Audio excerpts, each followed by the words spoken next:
Now what's next? G'day guys, it's Chris the Ultimate Recycler. The emergency storage shed is going to give up another box. It could be anything because I have not peeked in it. It's an old wooden box. Let's go and have a look and get it through onto the workbench and discover some treasures. So welcome to episode 157, something out of this shed every week.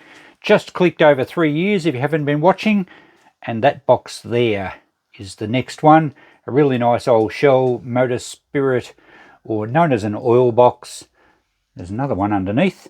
I assume they've got shed things in them. I don't know. They've come from my old shop storage sheds when I had to move, and they probably came out of a garage or some other person's shed that I cleaned out. And I've put them aside because they were interesting and possibly valuable. Hopefully that's what we find in there. So let's have a look now. Let's have a peek in there. Oh, I can see scales, I think. Not sure what that is. A fuel tank of something, judging by the glass bowl. So not a great deal in that one, but we never know what's in the bottom. Let's have a look. Okay, something in here is pretty heavy. Now, the box itself is quite valuable. These are very collectible, these oil boxes. It'll have some printing on the end as well, I think. Yes, there we go. And the other end, oh, maybe, yeah, not quite as good. Some people knock these boxes apart and sell the ends. The ends are quite collectible. To me, it's a bit of a shame to knock the box apart, especially when it's in good nick. So I'll probably be selling it as a complete box. I'll give it a wash up on the lawn just with some, with water from the hose. I'm not going to scrub it too much because the print does come off them. And we might spray it with a clear lacquer just to make it a bit more presentable. But we're going to have around about $50 or so just in the box. So that's a good start.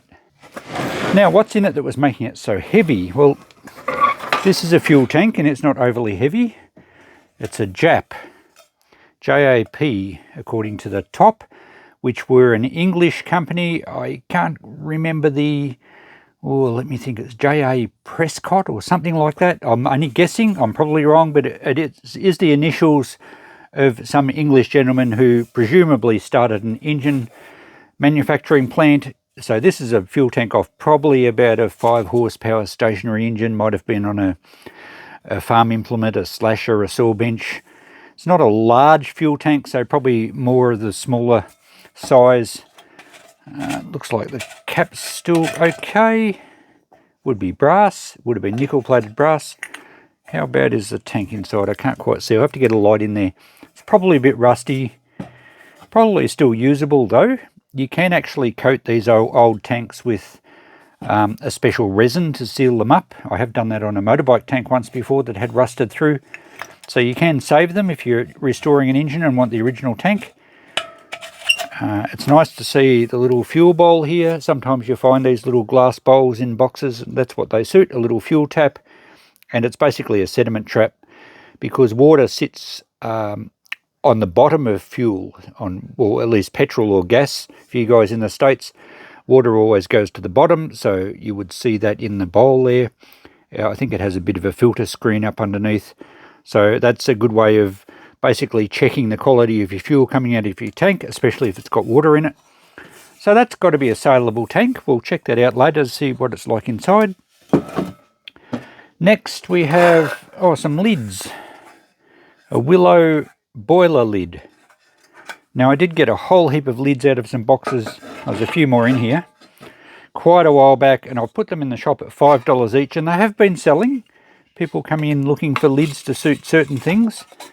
That one's a bit rusty, and they're more of your billy tin for making tea. So your smaller tins, maybe even canisters, possibly saucepans. That one's a bit rusty around the rim as well, so I don't think there's much value in those. That one's certainly a nicer one. Yeah, I wonder if I've got the thing that suits. Probably not. I think I'll price that in the shop, maybe at $10 because it's nicely branded and it's not overly rusty. I might just wash these up and put $5 on the group of them. Who knows? Someone might just hang them on the wall, decoration. They might make some symbols for their kids' drum kit. What else could you use lids for? Hang them in the tree. They might scare the birds off your fruit. Probably 1,000. Oh, there you go. I could drop them and they make noise. Anyway, we'll try $5 on the lot. If they don't sell, I guess worst case they could go into the pressing steel. scrap metal. Now I did see some scales in here. Well, they're pretty rough. Reliable kitchen scales, made in Australia. MP product. That's not a normal brand I see. Usually you see Salter ones, or I can't remember off the top of my head some other Australian brands, but they look like they actually still work.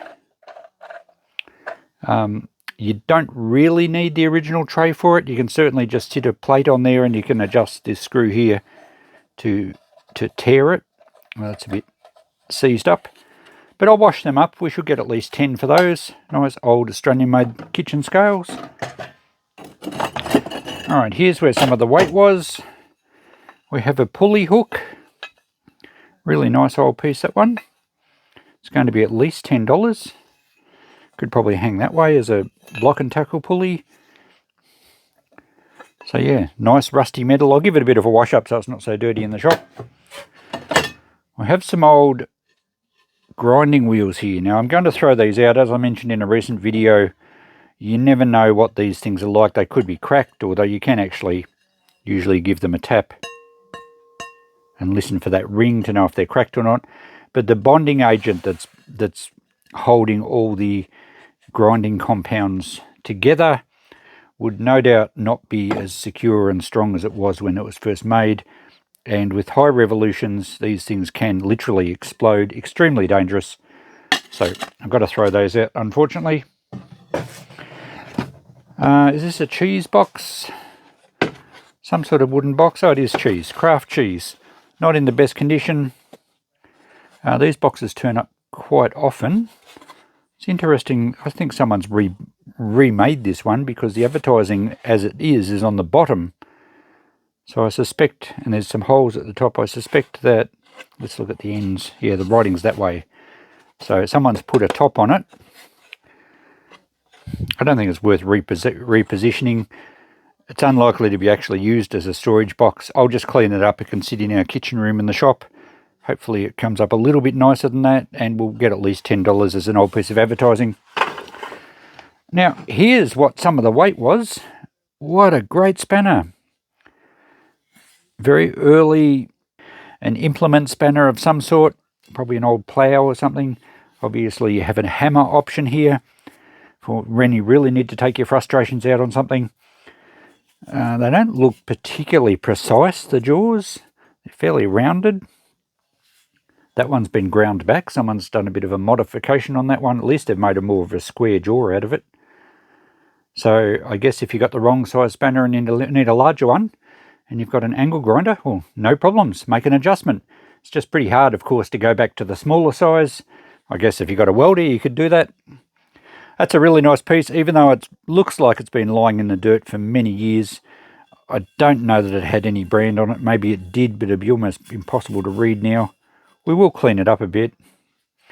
I'm thinking about $20. Really nice decorative spanner to hang on your wall next to your pot lids, saucepan lids. There's another one, a little billy lid. That's in better condition. We might put that in the $5 box at the shop. Last thing in the box, contributed to the weight because it's a weight.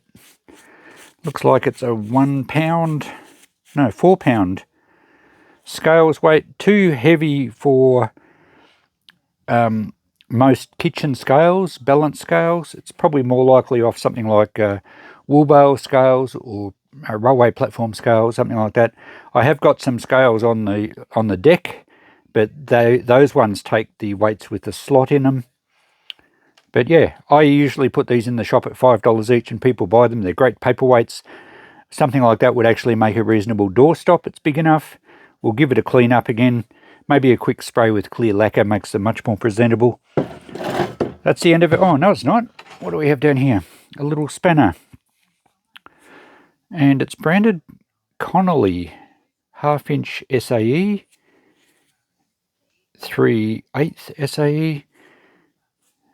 Never heard of Connolly before. Not sure. We'll give it a clean up. Quite a nice little spanner. Quite thick. So there's no bending the jaws with that one. Rightio, and the box does need a really good clean up. It's quite dirty inside. It's obviously had some wasps' nests in there at times. So I'll give that a wash up on the lawn. I think that will come up quite well. Everything is washed up now and assembled in the presentation area along with my notepad. And let's look at the notepad first.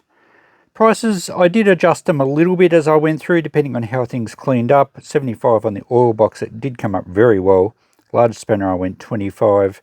I went for 10 on the weight and the spanner, and even $200 potential return. I think so. The boiler lid is fantastic. I think anyone that has one of those willow boilers, there's a fair chance their lid isn't as good as that. So I reckon we'll get 10 for that. It'll even look cool just hanging on the wall. The large spanner, I've given it a spray with clear lacquer. It's given it a bit of a gloss, but it's nice and clean to touch now. You don't get dirty hands. It's actually made from a malleable cast iron. So they're not brittle like normal cast iron is. It wouldn't work having a spanner that was brittle, especially using it as a hammer. But I think it had a lower percentage of carbon and probably heat treated or something to make it more ductile. Really nice old piece. That would be very early 1900s, possibly even earlier, but unfortunately there's no brands on it. The fuel tank. What do we put on the fuel tank on the list? I wrote down 20, but that's really just a nominal figure. That's what the asterisk is for. I'm going to run it on eBay because that's the sort of item that if you don't want one, and let's face it, most people would not want an old fuel tank, you wouldn't pay $1 for it. But if you have an old Jap engine and you need a fuel tank, well, you know, the sky's the limit, maybe. I think I'll run that through eBay. It'll be easy enough to post. I did fill it with water, and it is watertight. Well, and consequently would be fuel tight. There are no leaks. It actually doesn't look too bad inside, just a little bit of rust, but certainly quite usable. And there could well be someone out there that's just had their engine tipped over or something, or the tank's rusted out, which happened quite often on these old engines. So I reckon we'll try that on eBay. I'm not sure what I'll start it at, but I will let you know how we go there. I've just allowed $20 for now. All the lids, I'm going to throw all the lids in the $5 box.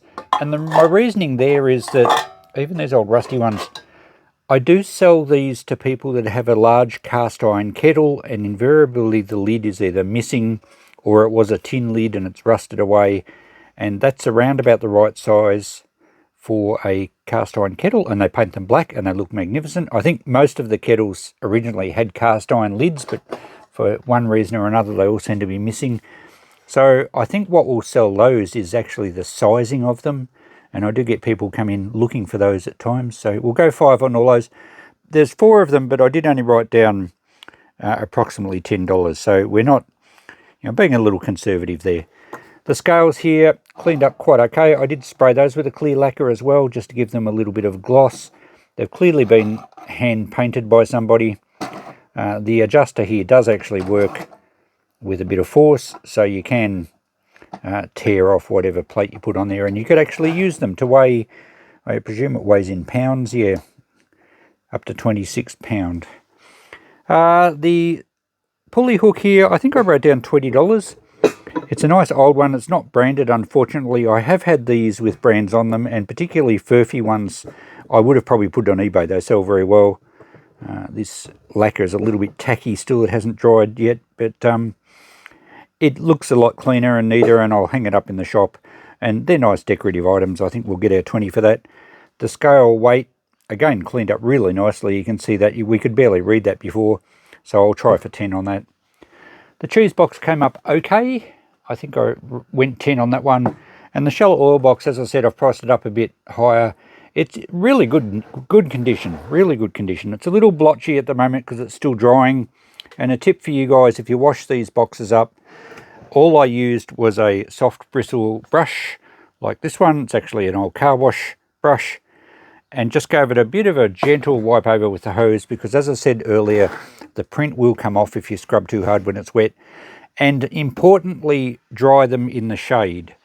The trouble with this timber is that if you dry it in the sun and it's a hot day, you can see the other side's pretty good as well, the timber will actually warp and possibly split, especially these ends. If you have a hot sun on this side and the inside's still wet, the inside will have expanded, the hot side will contract, and you will actually get a crack or it'll warp. So always dry them in the shade, let them dry slowly, and you shouldn't have any troubles. The other end wasn't quite as good, but still readable. A little bit of colour in the shell logo, which you don't always see. So there we go. I'll go 75 on that. I think that should sell pretty easily. So yeah, $200 potential return. Not a bad little box. And I forgot to mention this little Connolly spanner. It's actually made in Sydney, around about the probably about 1950. The company, I think, was John Connolly, and they made automotive spanners. They also made spanners for the army. So they started in the 40s, I think, and went through, I think, to the early 70s, I read. They also made specialised spanners for car brakes and tappets and that sort of stuff. So nice little Australian-made spanner in good condition, very thick. You would never bend that. What a great piece. I'll try and get 10 for that. I think we will. So there we go. Our total now takes us to just over $28,000 out of that shed. It just keeps adding up. $100 here, $200 there, occasionally a really good treasure. We're doing pretty good. I wonder what's in that next oil box. You'll have to tune in next week and see. Thanks for watching, guys. Bye for now.